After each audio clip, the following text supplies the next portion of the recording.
توڑنے نہیں آتی ہیں، مصیبتیں جگانے آتی ہیں، مصیبتیں حوصلہ دینے آتی ہیں۔ تو موجودہ مصیبت کو انفیریٹی کمپلیکس کا شکار مت ہو جائیے، موجودہ مصیبت کو جاگنے کا ایک ذریعہ۔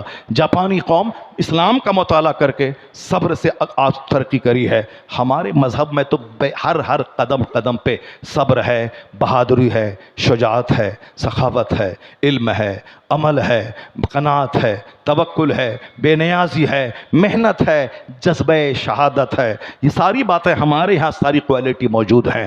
اگر سرکار دو جہاں کی سچی محبت، سرکار دو جہاں کی تعلیمات پہ عمل ہو، یہ مصیبتیں بھی ختم ہو جائیں گی۔ آندھی ہمیشہ رہتی ہے کیا؟